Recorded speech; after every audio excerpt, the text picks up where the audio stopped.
Tov, everyone, and welcome to the House of Seven Beggars. It is Wednesday night. It is 8 p.m. here on the east side of the United States, here in the diaspora. Of course, this is the House of Seven Beggars, therefore it must be the Torah study with Rabbi and Reb Reuven, who is not here yet, and we hope that he will be coming in soon. We did have a practice session just so we could get everything set up last week. So we're expecting him to be here. So we shall see. Okay. So we left off. We have been studying for a while now, in depth, into the Torah, and we've been studying the Sefer Bereshit, the book of Genesis. We have studied this much, and we have this much left in the Sefer, and then we will move on to Shemot. So, anyway, good to have you all here. Let's see who we have in the chat room. Benjamin is with us, Kelsey Lynn, Kat, and I assume David, Crystal, Marshall, Adrian, Donald, and Guy. Good to have you all here, and those who will be coming in later. Of course, always fashionably late, as Zeta would say. Okay, so we left off when we took our break at the beginning of summer, and we were talking about we were into the section on Yosef, and we have gotten all the way to the point where his brothers had sold him into slavery, and he had just the sons had just reported back to their father Yaakov that he had been, well, actually they didn't say he had. They actually gave him Yosef's coat and asked him to identify it, and Yaakov kind of assumed that he had been torn to bits by a wild animal, and his sons just allowed him to think so. So, Miriam has joined us. So let us get into our study. Barak atah Adonai Eloheinu melech haolam asher kiddushanu b'mitzvotav v'tzivanu l'sok b'divrei Torah. Okay, this is going to be Perek 38, Pasuk 1, chapter 38, verse 1. It was at that time that Yehudah went down, over to the next page, from his brothers and turned away unto the Adulamite man whose name was Hira. Okay, so let's see what Rashi has to elucidate on this. Rashi says, it was at that time. Why is this passage juxtaposed at this point, interrupting the narrative of the episode of Yosef? And he goes on to say, to teach you that Yehudah's brothers took him down from his greatness, i.e., from his position of leadership among them, when they saw the distress of their father. Of course, they were all part of that. They said, you said to sell him. Remember, he's the one that said, don't lay your hand on the boy, sell him, They didn't want to have their brother's blood on their hands. They said, you said sell him. Had you said to return him to Yaakov, we would have listened to you. And he turned away from his brothers. Okay, so the additional commentary on this, which is none there, we come over here. Let's see that Yehuda went down from his brothers is understood as a descent in status. And that's from Tosafot Shalem. The juxtaposition thus teaches us the cause of Yehuda's descent from greatness. Related to, we would have listened to you. There's a reference to Tehuma Yashan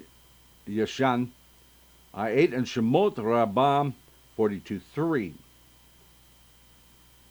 And related to, and he turned away from his brothers. That's a little more there. The root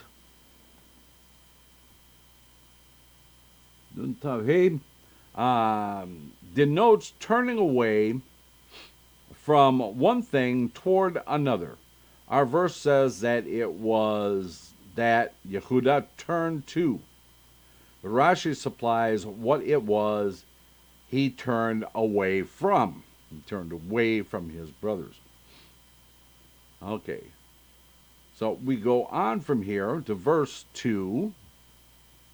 There Yehuda saw just thought there, David has joined us. Okay. Thought I might have saw Reb Reuven's icon pop up there, but evidently not. Verse 2. There Yehuda saw the daughter of a prominent merchant whose name was Suah. He married her and he came to her. Very little commentary on this one. Rashi says this means, as Targum Onkelos says, a merchant. The further commentary on here. Okay. We have to step back here. Okay, there was another part of the verse, the previous verse, that talked about the Adulamite man. That unto an Adulamite man he became a partner with him. Okay, and the further commentary on that one, this is back on verse 1. If Yehuda turned away from his brothers, as Rashi said, how can he be said to have turned unto an Adulamite man? How can someone else stand in place of a brother?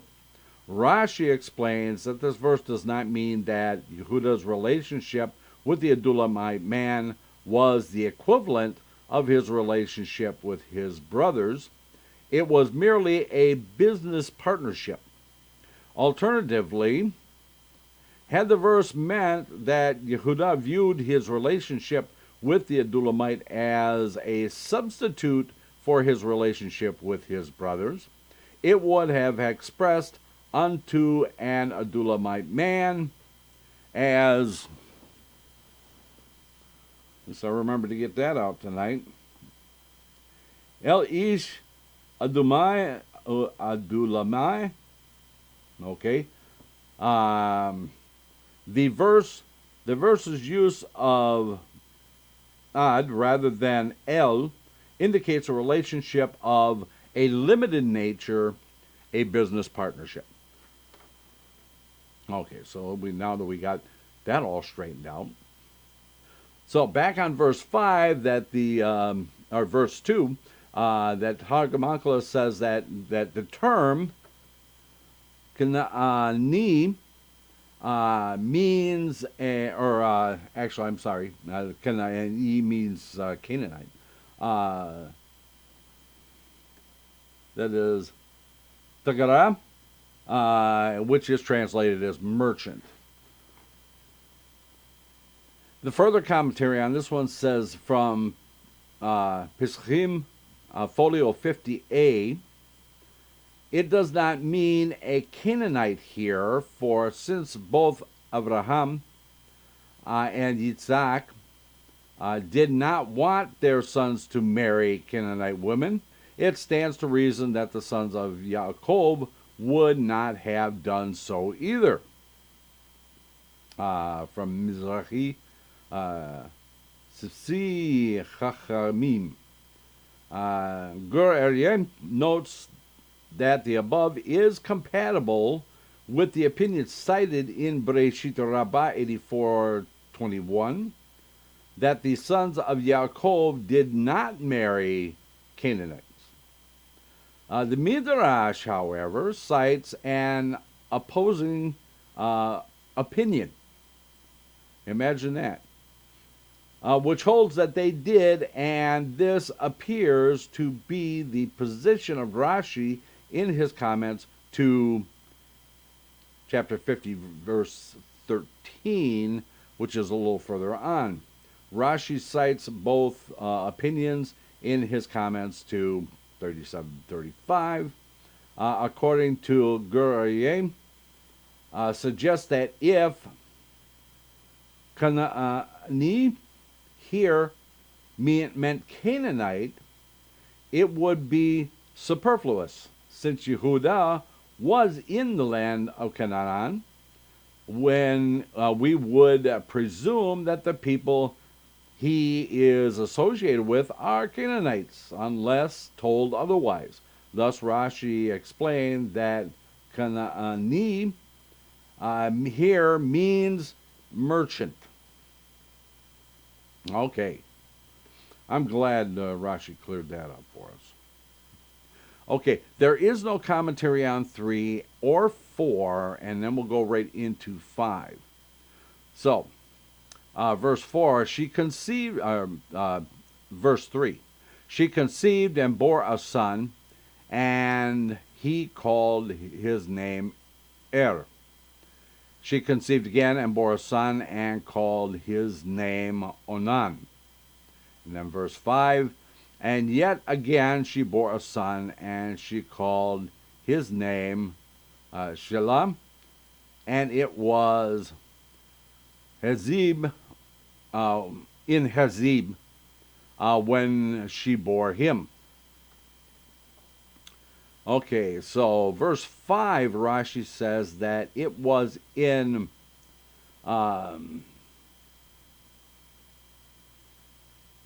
Vikziv, or Hezib, Keziv.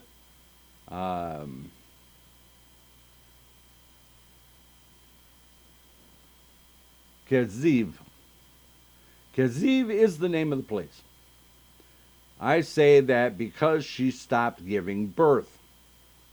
Its name, Keziv, which is related to Akzev in you are to me like a failing spring.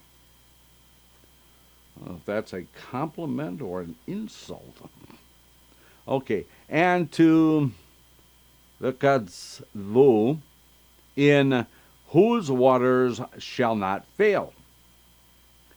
And if this is not so, i.e., if the name does not allude to the fact that she stopped giving birth, what does the verse come to inform us by saying she gave birth? In Bereshit Rabbah, I saw the following. This is Rashi speaking. And she called his name Selah. Selah means she stopped. Pesekat. She stopped. Okay, so let's catch up on the extra commentary here, because we kind of, So, okay, so they knew that she had stopped giving birth because her womb was injured during the birth of Selah in such a manner as to prevent her from bearing children again. And that is from Be'er Basadeh. Continue on, related to in Bereshit. Oh, wait a minute. A little before that. To inform us by saying that where she gave birth, by alluding to the fact that she had stopped giving birth. There, the verse informs us that Yehudah was held in such esteem by the local populace that they named the location after the fact that his wife stopped giving birth. Again, I'm not really sure if that's really a compliment or what. Okay. So, and related to Selah means she stopped. Selah, Shin Lamed Hey, is seen as related to the Aramaic Shilahid, end. Okay, the fact that the Midrash interprets Selah in this manner shows that the verse is interested in informing us that she stopped giving birth at this point. This supports Rashi's assertion that the name Chazib alludes to the fact that she stopped giving birth. And that's from the Sefer Zikaron. The Venice edition reads, and I know you've all been, especially Adrian. I know Adrian is out there tonight, and I know Adrian very, very interested in this, about the Venice edition. The Venice edition reads, with a magnifying glass, V'tikra shemo sheha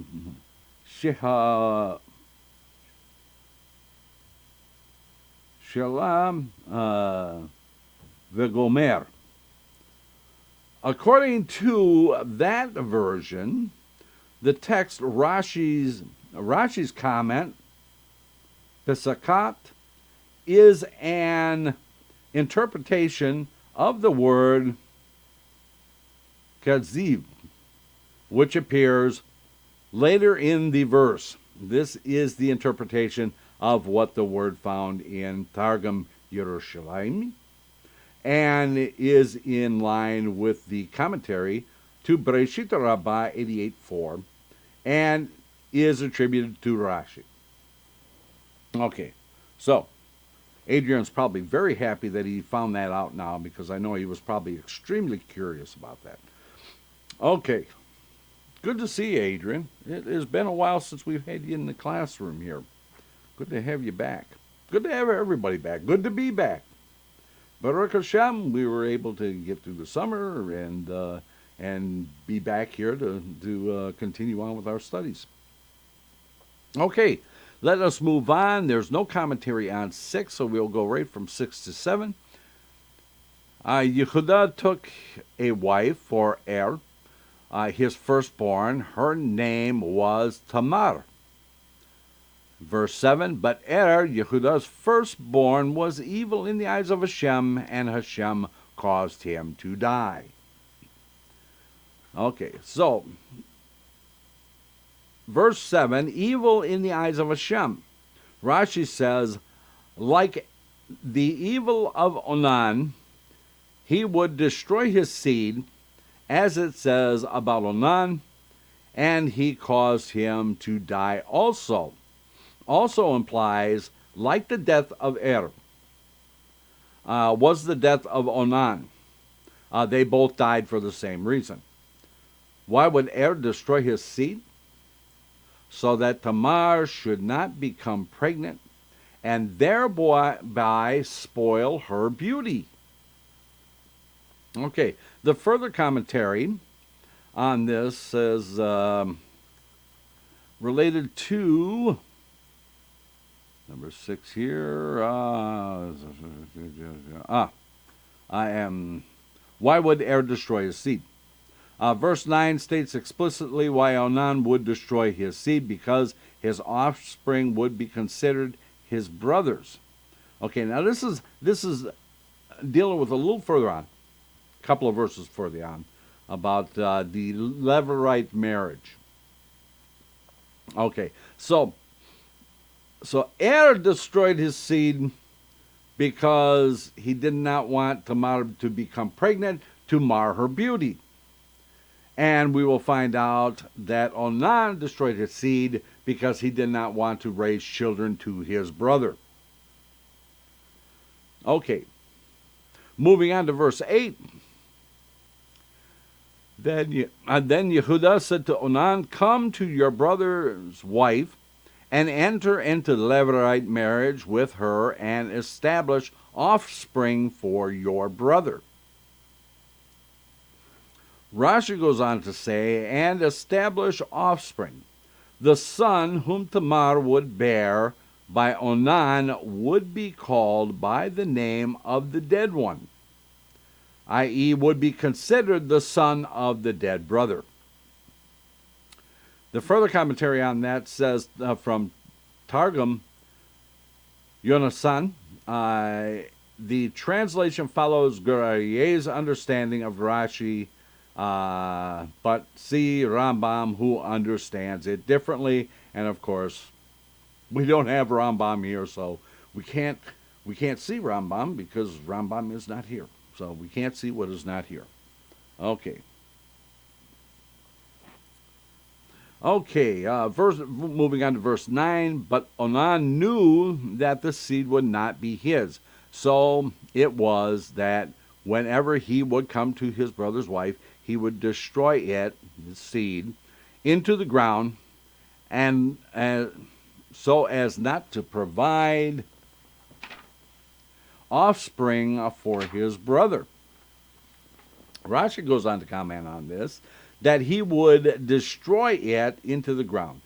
He would thresh the inside and winnow on the outside. Boy, I'll tell you what, that is a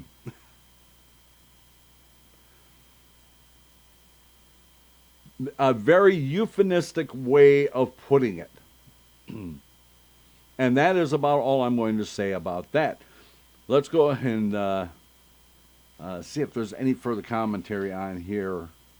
No, that's basically, that's it. That's all it says. He would destroy the God. He would thresh on the inside and winnow on the outside. Boy, that's one to kind of file away, you know. I don't know. Okay, let's see.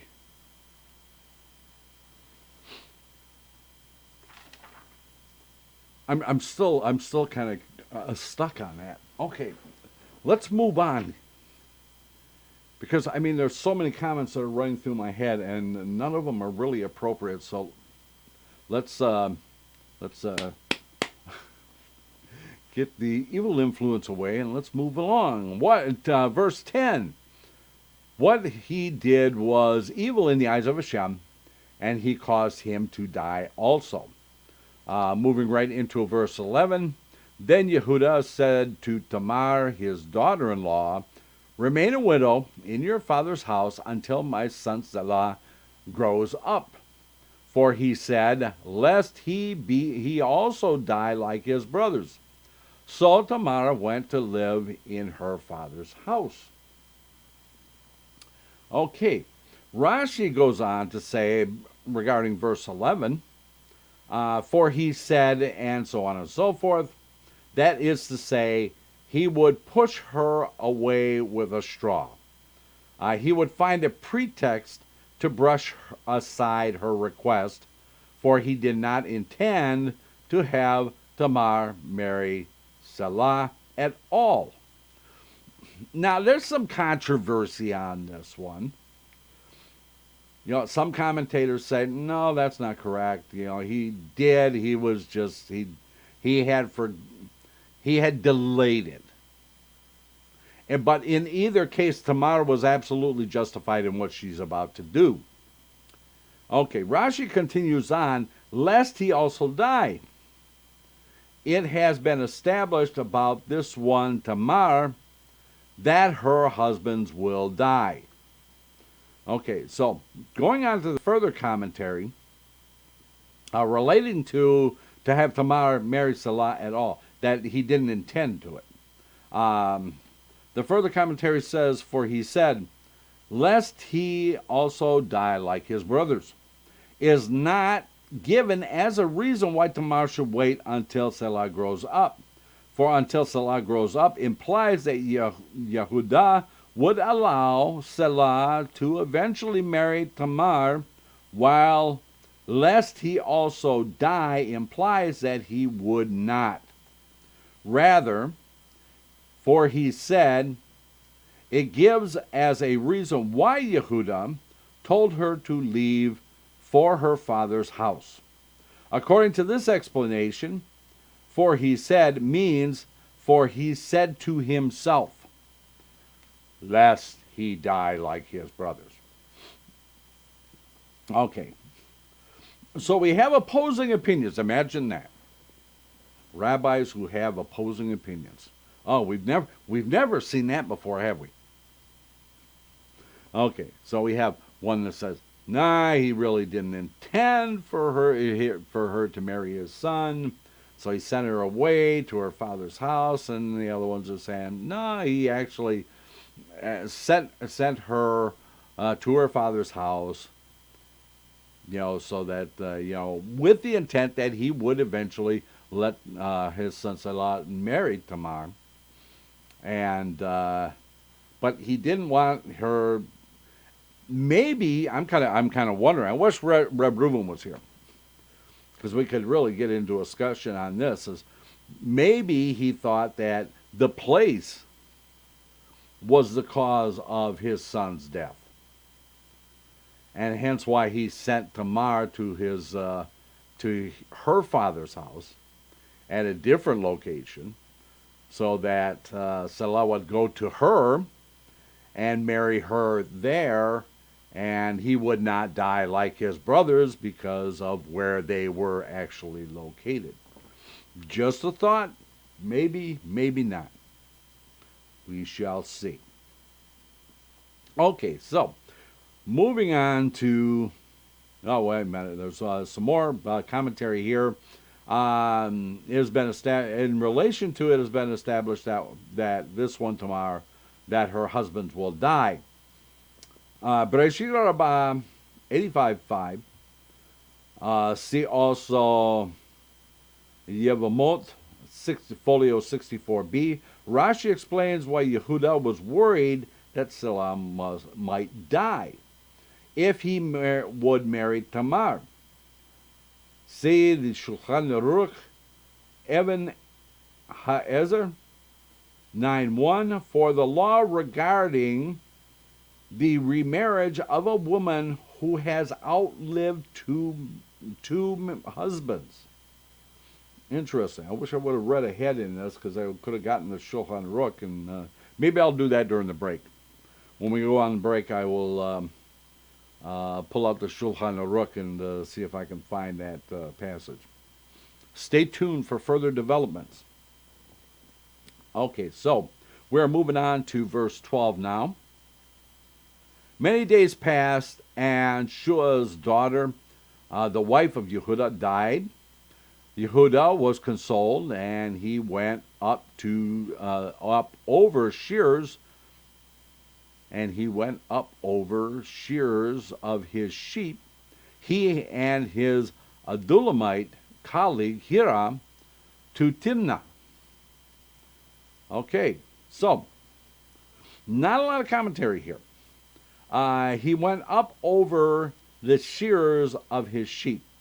In other words, Rashi says he went up to Timnah to stand over or oversee the shears of his sheep, along with his partner. Okay, the further commentary on this one's related to Tamar, and he went up is linked to Tamar, Timnah. At the end of the verse, it does not mean this in the same sense he ascended over the sheep herders. In other words, he didn't fly over them. He went there to oversee them. An overseer is considered, well, what's an overseer? Somebody who is set higher so he can see everything that's going on. Okay. Verse 13. And it was told to Tamar the following: Behold, your father-in-law is coming to Timnah to shear his sheep. Interesting here that, now remember, Hezbollah is where they were. He's going to Timnah Timnah. And Tamar, she's being told that your father-in-law is coming to Timnah, coming here. So we know that it's actually a different place. She is not in the same city that she was before. Okay, so Rashi goes on to say, coming to Timnah. But concerning Shimson, it says, and Samson went down to Timnah. This contradiction is resolved as follows. Timnah was situated on the slope of a mountain. One goes up to it from its side, from the foot of the mountain, and one goes down to it from that side, from the top of the mountain. In other words, so Samson was at the top of the mountain, and then he descends down to Timnah, and Yehuda is at the base of the mountain and goes up to Timnah. Okay. Good thing. I'm so glad we got that cleared up, because I was so concerned about that. Okay. No, but I mean, if we don't explain these things, which is why Rashi and the Rambam and Onkelos and so on spent so much time studying this thing, is that have to understand it. If you don't understand it, you cannot explain it. And if you cannot explain it, people are going to try and poke holes in it. Seen it many, many times. Hence why it says you should know what you're talking about before you start to debate it. Okay. So with relationship to further on, they're just references to other places in the Tanakh, Judges, and also in the Talmud, Tractate Shota, Folio 10a. Okay, we'll move on to verse 14. So she removed her widow's garb from upon her, covered herself with a veil, and wrapped herself. And she sat at a crossroads, which is on the road toward Timnah, for she saw that Selah had grown, and she had not been given to him as a wife. Okay. Rashi goes on to say, and she wrapped herself. This means she covered her face, so that Yehuda should not recognize her. And she sat at the crossroads, literally at an entrance of eyes, at the opening of eyes, at a crossroads, on the way to Timnah. Hopefully the further commentary is going to clear that up a little bit. And our rabbis expounded it as meaning at the entrance of the tent of our father Abraham, at which all eyes looked eagerly to see. Okay.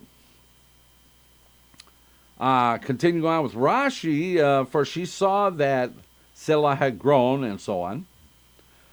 This is why she made herself available to Yehuda, for she desired to bear sons from him. Okay, so the further commentary. Okay, eyes have no entrance, thus should be taken as opening of eyes from Mizrahi. Crossroads, a crossroads is called an opening of eyes because it is a point at which the traveler must open his eyes and decide which way he will go. Well, so that clears that up. Okay. This third one is related to, I just saw it here. Yeah, okay. at which all eyes, speaking of Avraham, at which eyes looked eagerly to see. From Tractate Sota, Folio 10a, she sat at the entrance of the tent of Avraham. It is called entrance of eyes, because eyes would look longingly toward it. It was dear to the people because the hospitality that was extended there. Tamar chose to sit there because she wished to marry into the family of Abraham. Okay. And then finally, for she desired to bear a son from him. The further commentary, Horiot, Folio 10b. See also Mevo to Tahuma Yashan, 318. We might have thought that she sat at the crossroads, for she saw that Selah had grown, implied that she sat there to remind Yehudah to arrange for her marriage to Selah. But if this were so, she would not have covered her face. Rather, she sat there to make herself available to Yehudah and to conceive sons by him. And that is from Be'er Basadeh. Excuse me. Dry throat.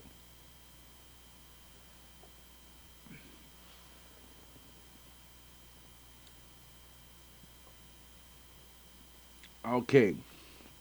Furthermore,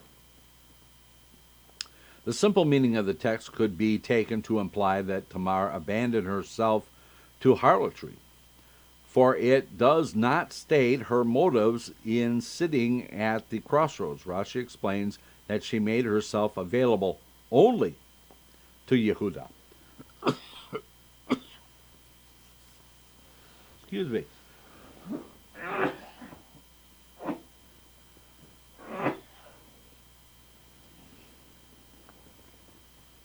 This has been a terrible allergy season.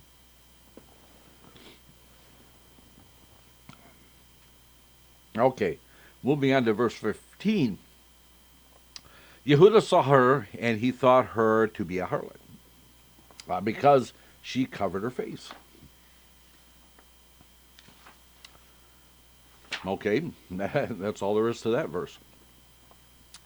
Rashi says, considering how short the verse is, Rashi actually has quite a bit to say about this. Rashi says, and he thought her to be a harlot, because she was sitting at the crossroads, because she covered her face, and he was unable to see her and recognize her.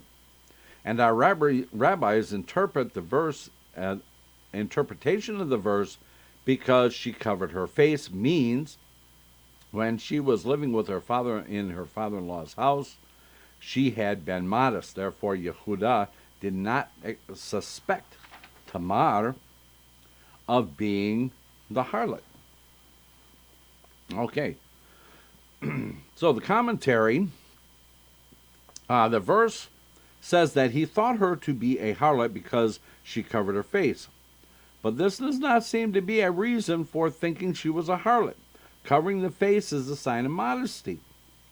Rashi explains that the clause contains two separate ideas. He thought her to be a harlot because she was sitting at the crossroads, and he did not realize that it was his daughter-in-law Tamar because she covered her face, as Rashi points out in his next comment.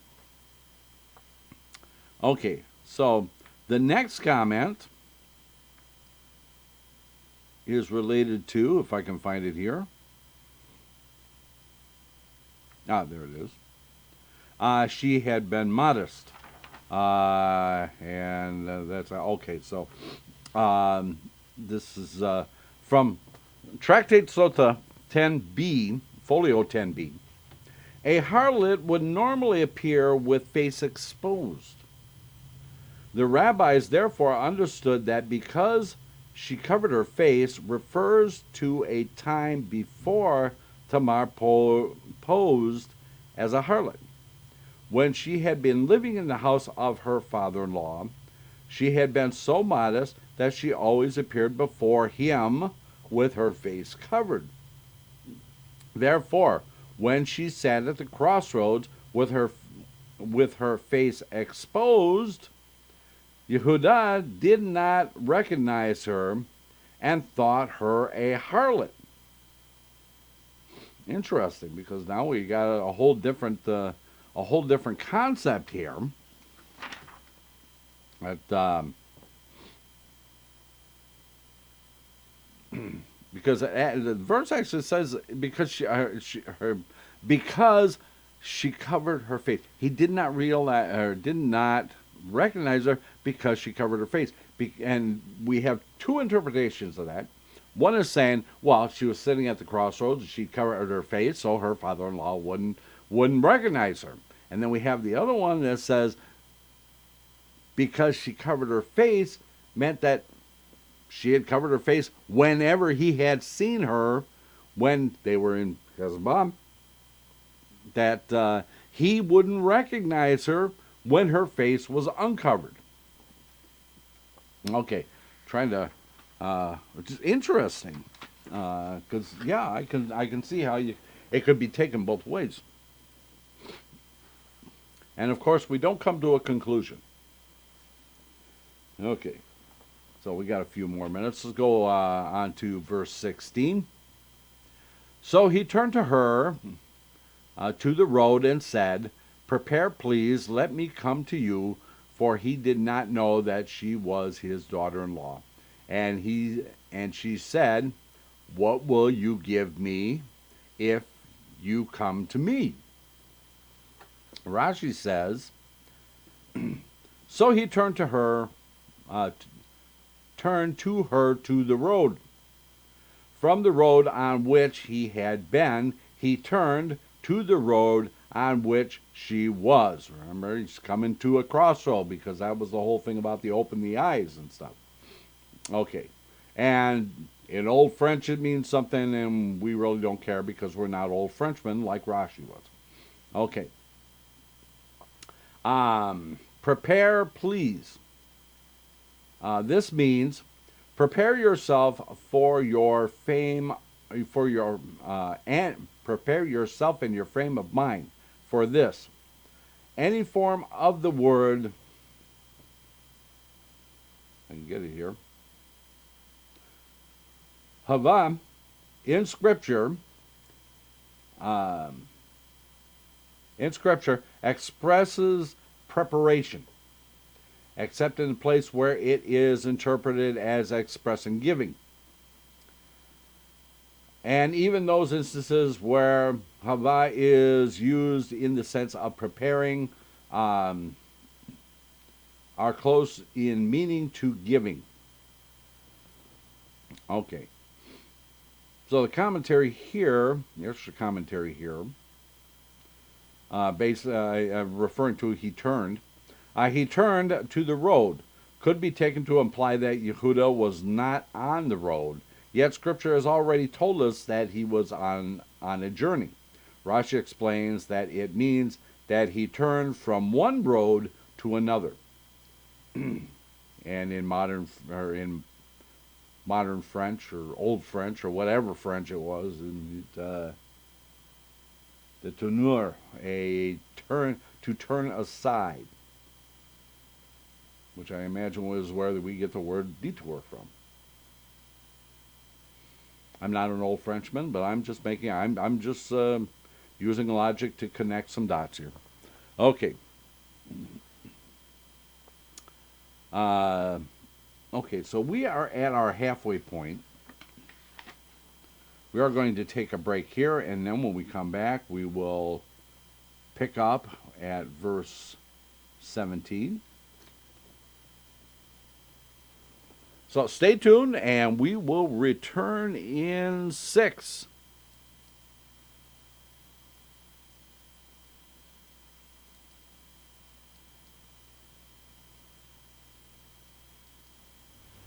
Let's all go to the lobby. Let's all go to the lobby. Let's all go to the lobby to get ourselves a treat. Delicious things to eat.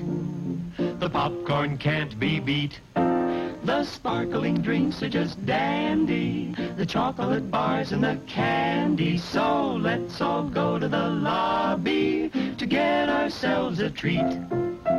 Let's all go to the lobby to get ourselves a treat. It's intermission time, folks, so hurry, hurry, hurry. Step right over to our refreshment center for the most extravagant array of refreshment goodies ever assembled under one roof. Enjoy breathtaking, mouth-watering goodies, everything from a snack to a delicious full meal. At our refreshment center, you'll find a large variety of goodies to satisfy your hunger, your thirst, or your sweet tooth. So hurry, hurry, hurry. Visit our refreshment center now. The show starts in 5 minutes.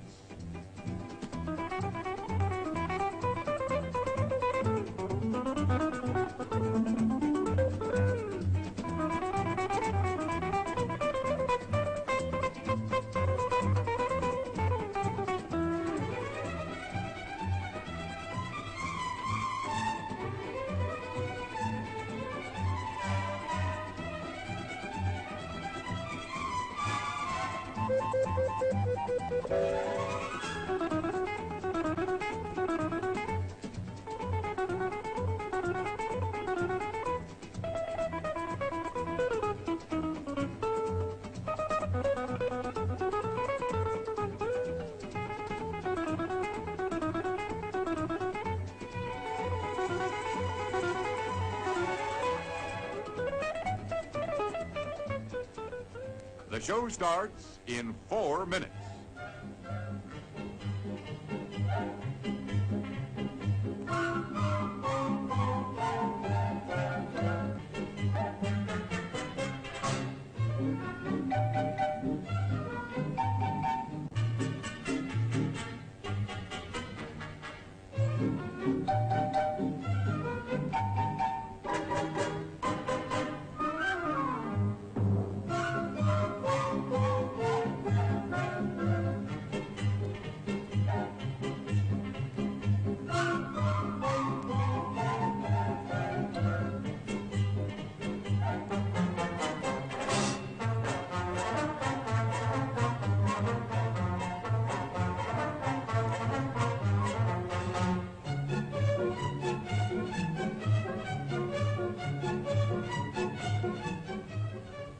The show starts in 3 minutes.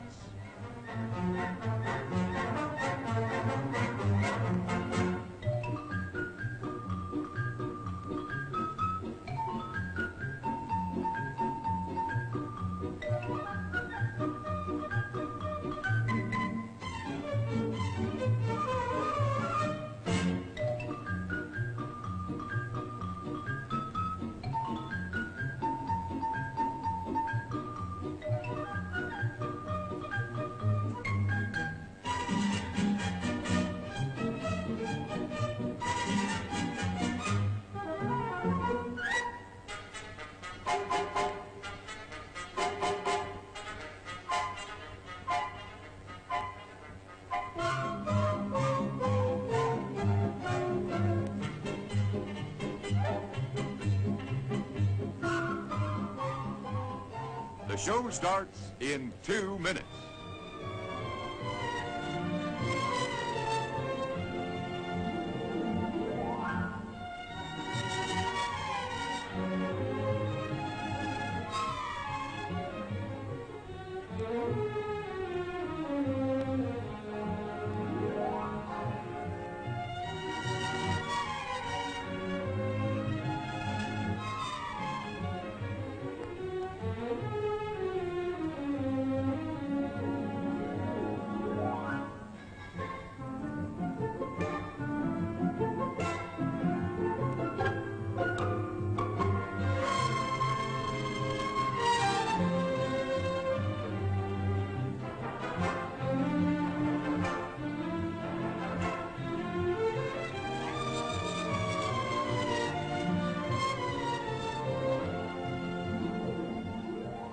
The show starts in 1 minute.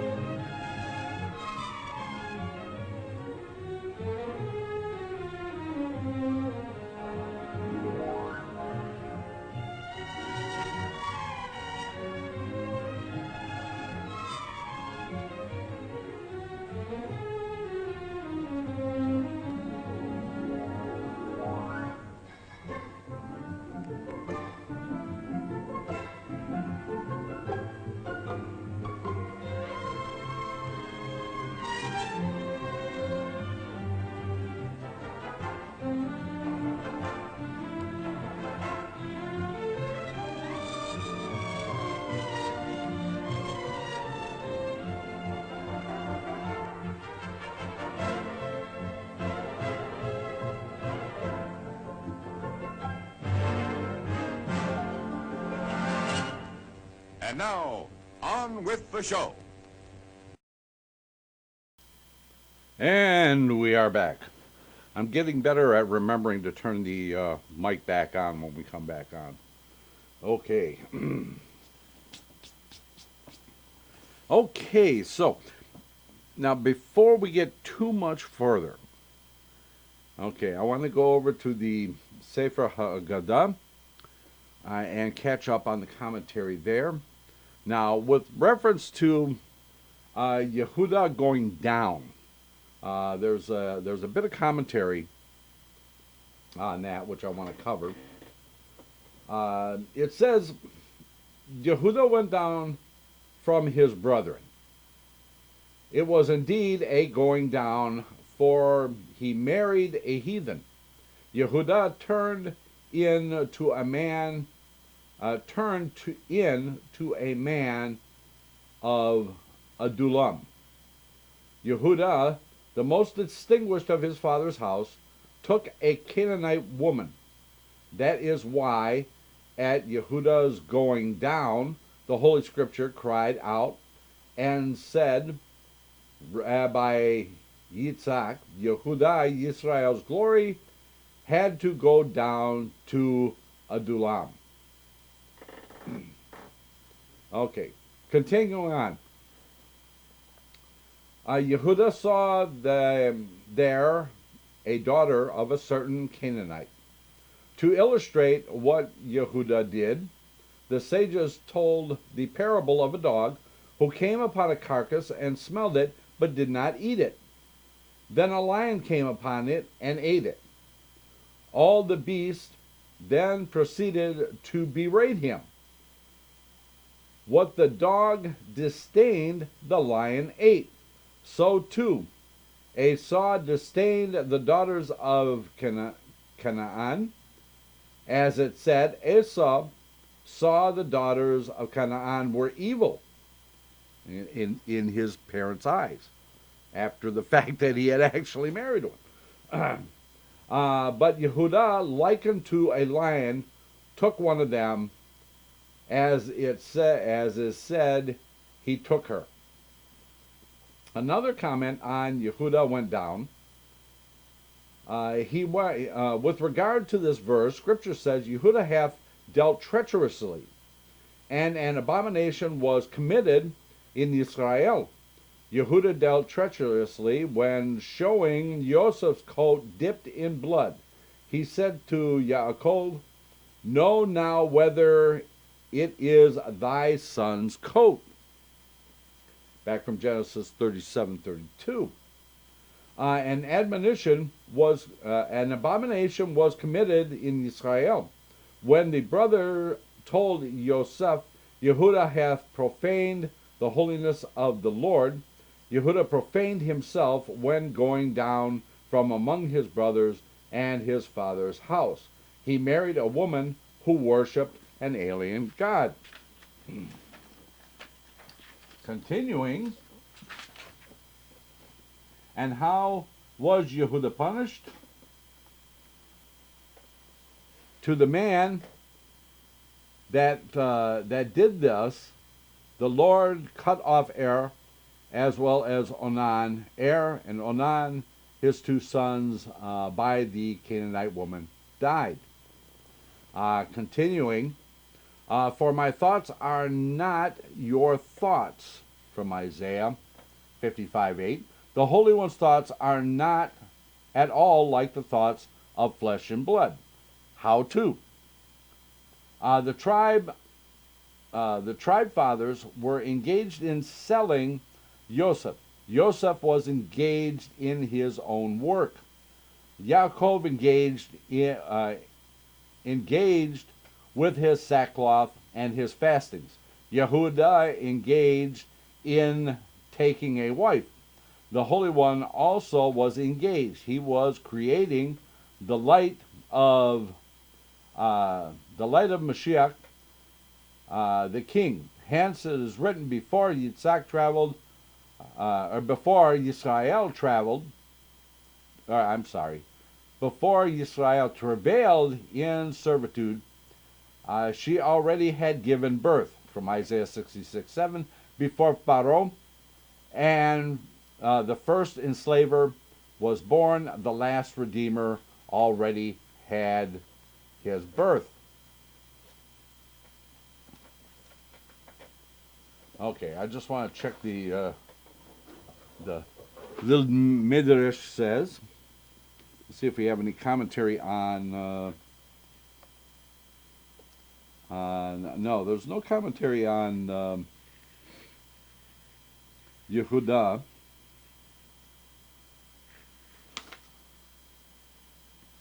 Okay. So that catches us up on some of the other additional texts that we typically read. So now we are on to verse 17. Oh, let's see. What do we got here? Benjamin says, well, it is 80 degrees and 98% humidity at the moment. I think we're at like 68 degrees right now here. So, and the humidity is pretty low. So, come on up here. Okay. Verse 17. He said, I will send you a young goat. Remember, she asked what she would give him. I will send you a young goat from the flock. And she said, provided you give a pledge until you send it. Rashi only comments on the word pledge. The pledge, a pledge. This means a security. The further commentary, let's see if there actually is. Yeah, there's really no further further commentary. It just refers over to Targum Onkelos. So, verse 18. And he said, what pledge shall I give you? She replied, your signet and your wrap and your staff that is in your hand. And he gave them to her and came to her, and she conceived by him. Rashi goes on to say, your signet and your wrap. This is rendered by Targum Onkelos as meaning the ring with which you seal documents, and your garment with which you cover yourself. And she conceived mighty ones like him, righteous ones like him. Okay, so the further commentary on this one says the Aramaic word for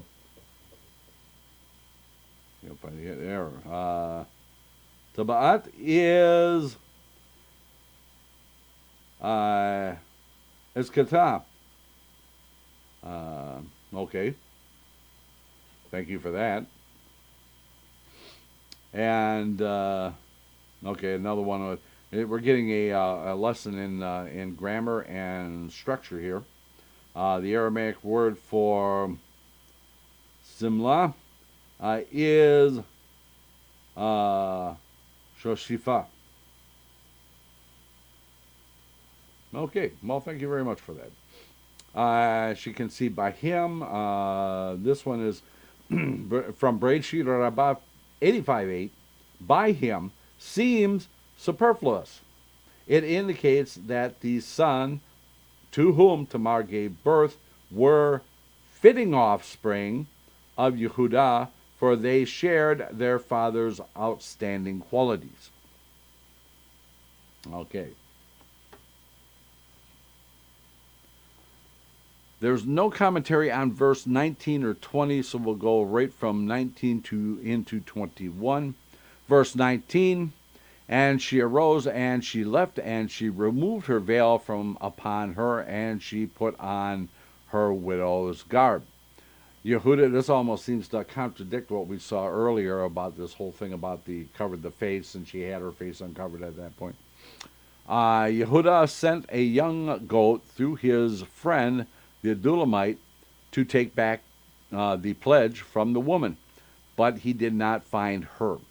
And in verse 21, he inquired of the people of her place, saying, where is the prostitute, the one at the crossroads by the road? And they said, well, there's no prostitute here. Big surprise. Okay. So for verse 21, basically the prostitute.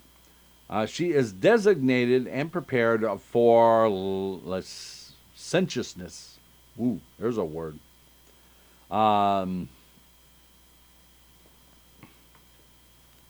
Okay, so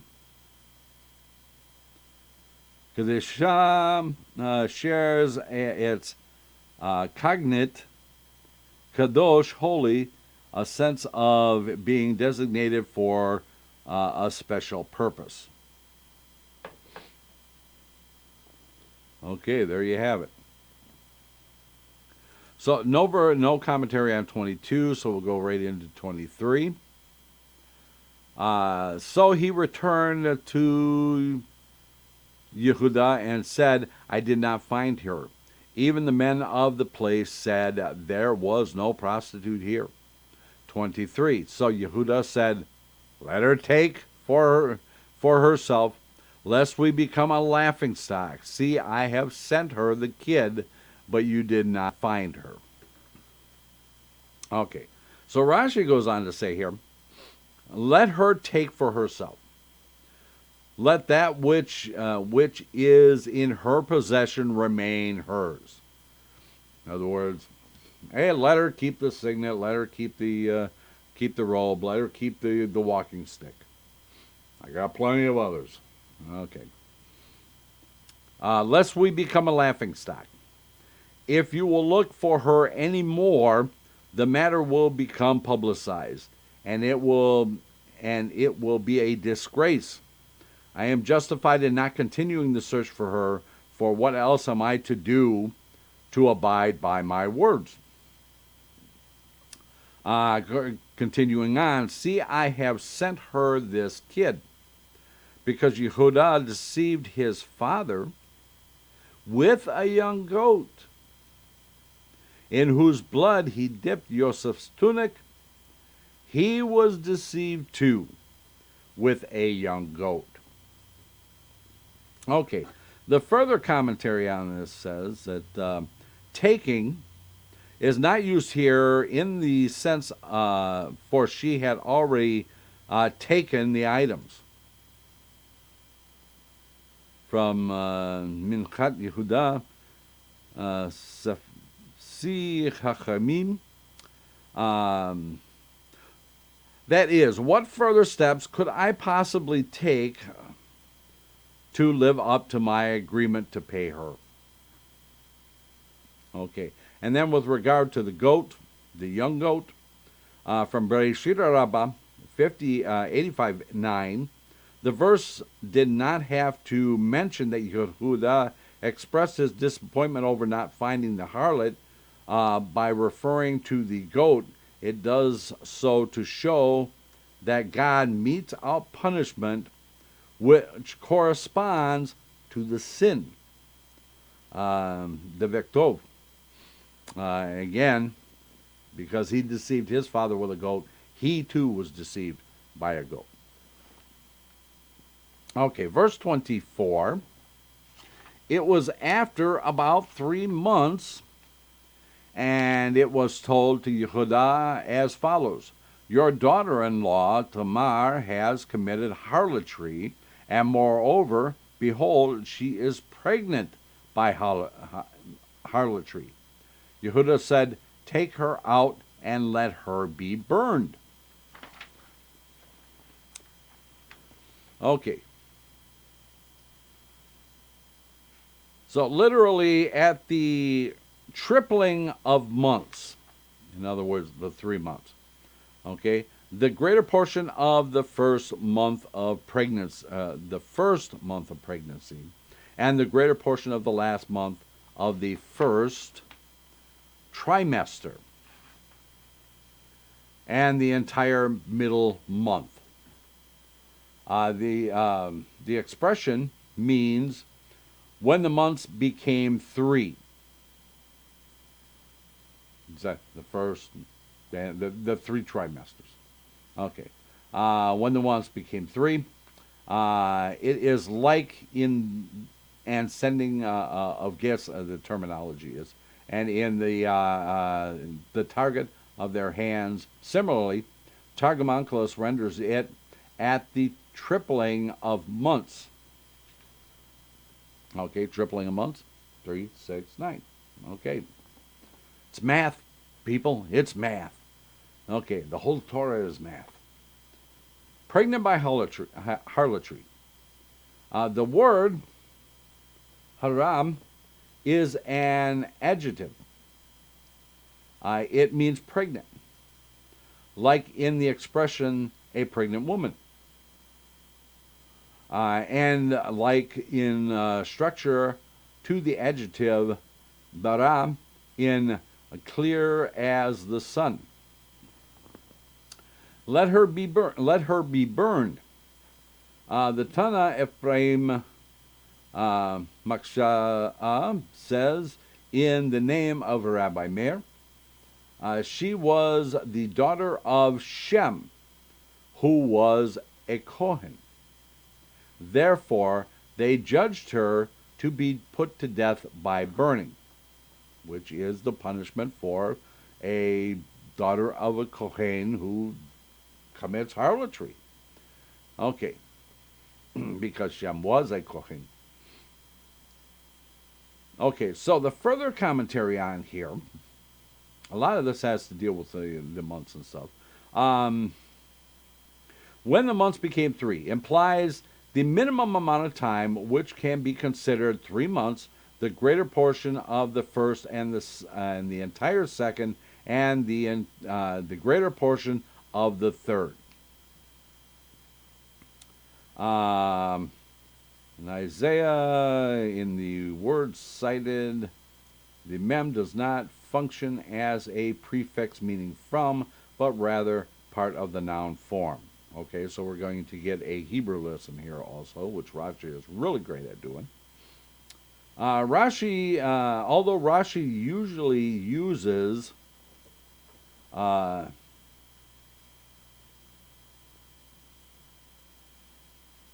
Shem Devar to refer to a noun, in some instances he uses it to mean an adjective. Here Rashi's point is that Hara is not a verb, meaning she conceived. That would be expressed by harta. And that is from Sefer Zikaron. Okay.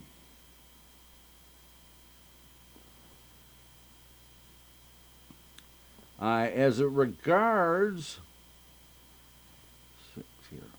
As it regards, it means pregnant. From Exodus, Shemot 21:22, the entire clause reads, "And they will jostle a pregnant woman." Rashi cites the verse because it allows no possibility of understanding haram as a verb. Our verse, on the other hand, could be read, "She conceived by harlotry." As it regards, it's going to be 7. Okay, clear as the sun. From the Shir HaShirim, the Song of Songs, chapter 6, verse 10. Although the word bara appears in the Song of Songs, 6:9, Rashi refrains from citing the earlier verse, for in the verse, bara can be mistaken for a verb, whereas in verse 10, it is clearly an adjective. And finally, as it regards, they judged her to be put to death by burning. From Bereshit Rabbah 85:10, because one of the primary causes of the flood was sexual immorality.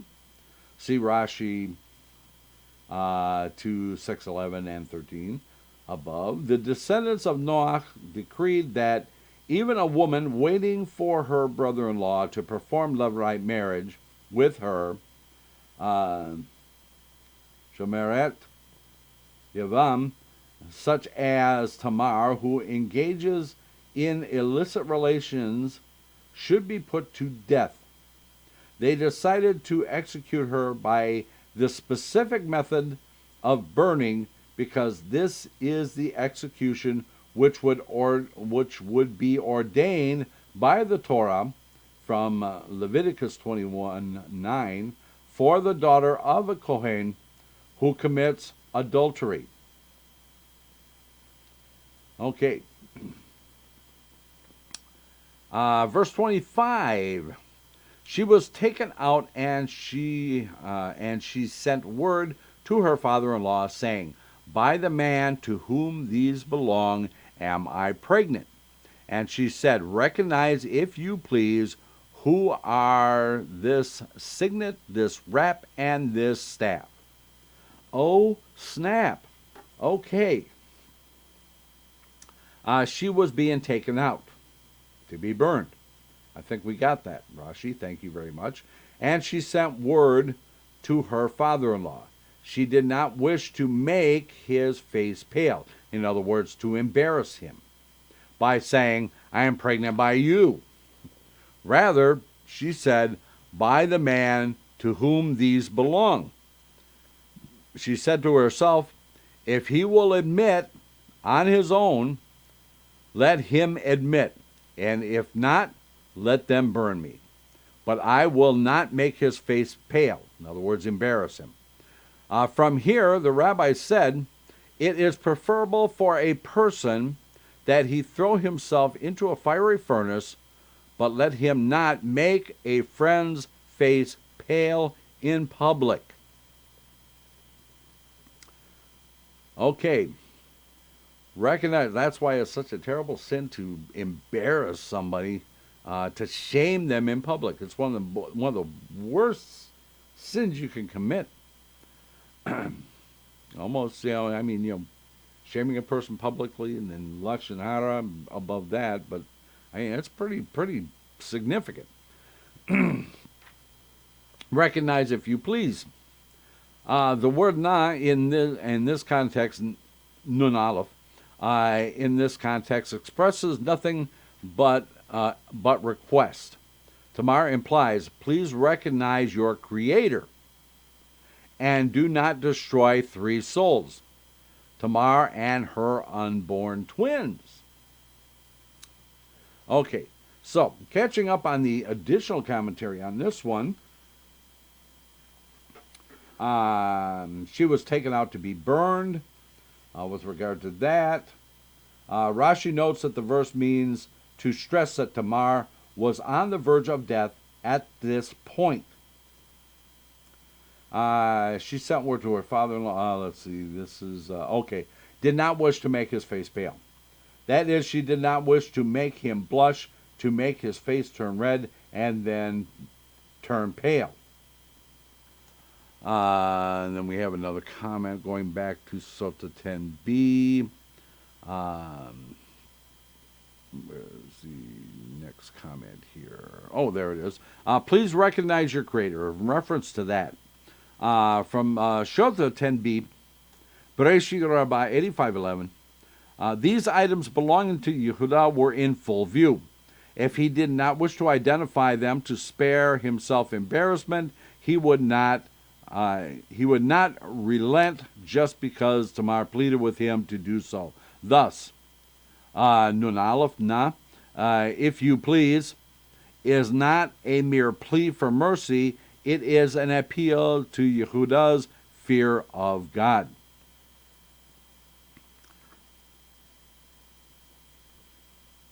And that is so that's the last of the extra commentary. Verse 26, Yehuda recognized and said, "She is right. It is from me, inasmuch as I did not give her to Selah my son, and he did not continue to be intimate with her anymore." Okay.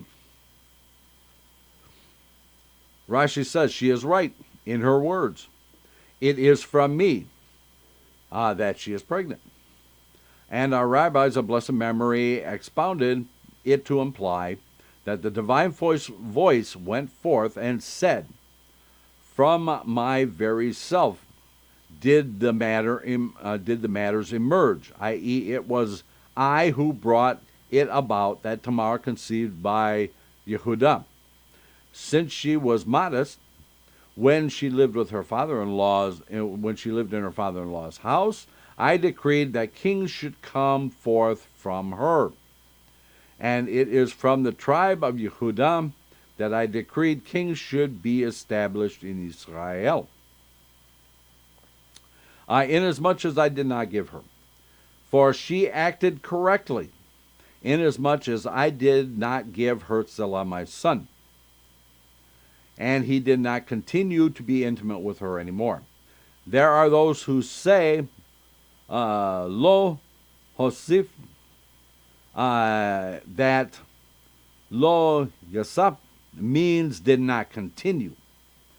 And there are, something on the next page, those who say, lo fasak, that it means he did not stop. Okay, there are words related to it, i.e. words which are used, that uses the root yud samek final pesafit, in the sense of to stop, written regarding the incident of Eldad and Medad, which Targum renders, and they did not stop. Okay, so let's catch up with the additional commentary. Find out where we're at here.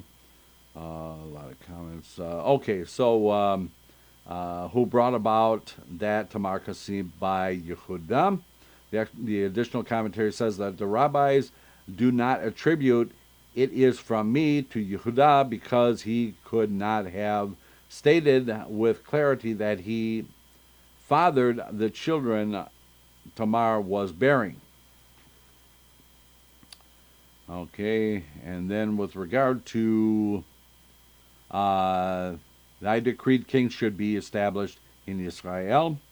Thus the kings come from the offspring of Yehuda and Tamar. As it regards Selah my son, Ki'al King is used in the verse in the sense of inasmuch as, not in the sense of therefore. And continuing on the next page with regard to, let's see,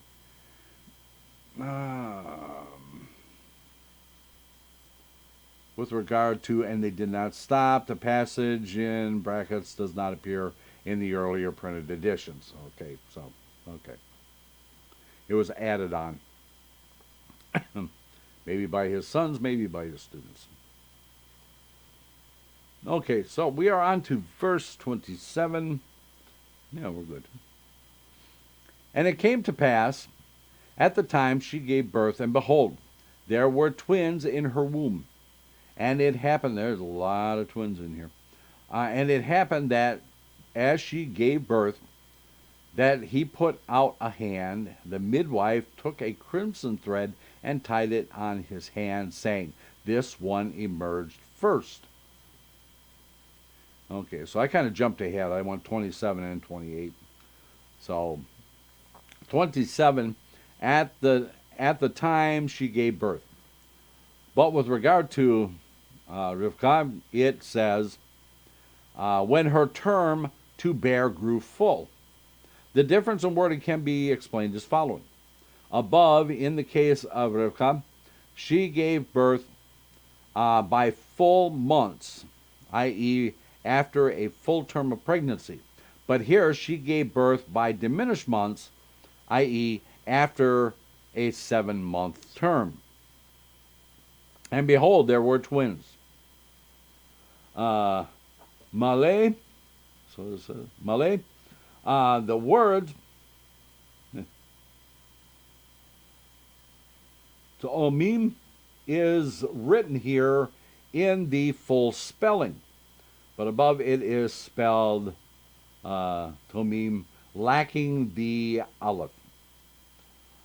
Because there was one was wicked. But both of these were righteous. Hence why it was spelled out in full.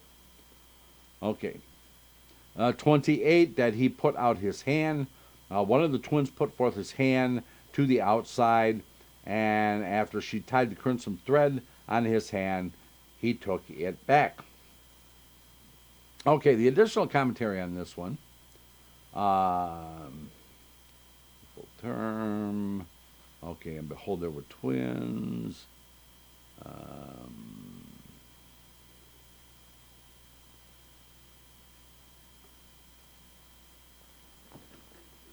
Okay. Lacking the letter Aleph. Tomim for twins. Lacking the letter, or the full spelling. Okay. So the spelling and interpretation here follows Aryel's understanding of Rashi. However, writes that Rashi's comment is based on the missing yud from the word as it is spelled here. Accordingly, his text of Rashi here must have read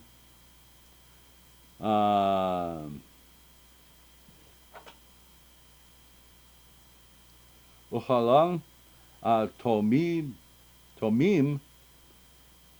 chaser, with the tomim spelled out, either the aleph or the yud as it appears in chapter 25, verse 24.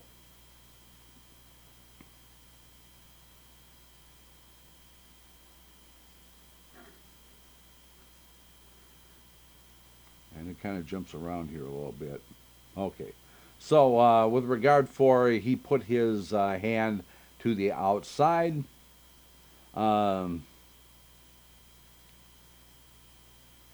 Ve'etain dad yad means literally he gave a hand. In other contexts, for example, 2 Kings 10:15, it implies stretching out a hand with intent with another, that another take hold of it. Rashi explains here the meaning that it means putting forth a hand with no specific intent. Furthermore, Rashi points out that he put his hand forth refers to one of the twins. Okay, and then he took it back. With regard to that, the prefix often used in the sense of like introduces a comparisons, might have been understood as he was like one who draws back his hand, i.e. took it. He looked as if he would draw back his hand, but he did not, by stating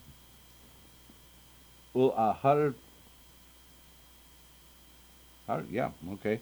And after, Rashi indicates that the is used in the sense of when as the verse, and it was as he drew his hand back, indicating that he actually did draw back his hand. Okay. Okay. And we're going to do one more verse. Actually, yeah, okay. Let's go 29:30, and then we that will finish the chapter. So 29, and it was he as he drew his hand back, and that behold, his brother emerged, and she said, "With what strength you assert yourself?" And he called his name Perez. Verse 30. Afterwards, his brother, in whose hand was the crimson thread, came out, and he called his name Zerah. Okay, Rashi says, you assert. This means you brought strength upon yourself. The further commentary on that's the only commentary on 29. The further commentary on that is Targum Onkelos, unlike other commentators like Rabbeinu Sadayah Gaon, quoted by Ibn Ezra. Onkelos and Rashi do not take that the two distinct sentences. How have you breached forth? May you be boundlessly fruitful. Rather, they see the four words as one sentence. With what strength you assert yourself. Okay. Rashi's comments on verse 30, on whose hand was the crimson thread. The word yad, hand, is written here 4 times, corresponding to the 4 bands which Achan, who descended from him, violated. There are those who say the passage uses hand 4 times, corresponding to the 4 things that Achan took from the spoils of Jericho. A Babylonian cloak and 2 pieces of silver of the weight of 200 shekelim, and a gold ingot.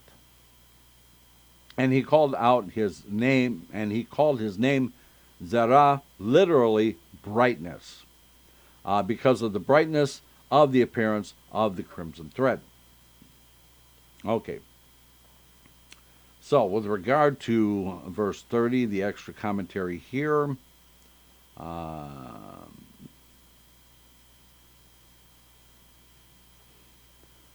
noun yud, or yad, hand, and yado, his hand, appears 4 times in the verse.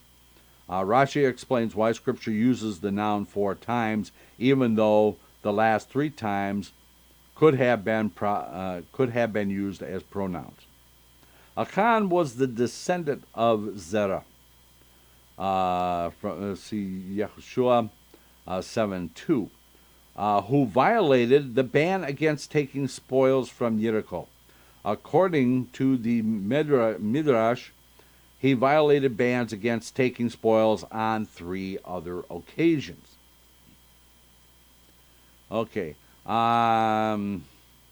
With regard to the 3 things that he took, the verse in Yehoshua 7:21 does not specify 2 bars of silver. However, since the verse states 1 cloak and 1 gold ingot, the absence of the word 1 with regard to the silver indicates that there were more than 1 silver ingot. Since the verse does not specify how many pieces of silver there were, we must assume that there were at the least amount that qualifies as more than 1, hence 2. Okay. And he called his name Zerem, and there's no further commentary on that. And that is where we are going to stop for this evening.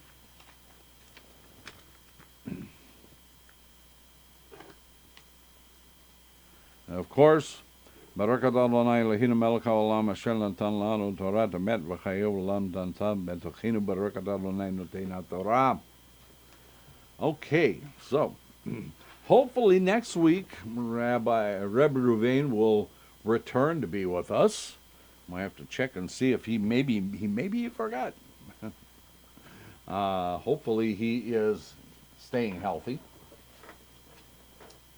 Don't forget that on Friday evening at 8 p.m. is Kabbalat and Mariv Shabbat service. And on Shabbat morning at 10 a.m. is Shachrit Musaf. And of course, Mondays is Zeta Story Corner at 8 p.m. All these times are Eastern. I want to thank everybody for being here this evening. And until we come together again, let me get my things set up here. Okay. Until we see each other again, we'll say Laila Tov and Shabbat Shalom.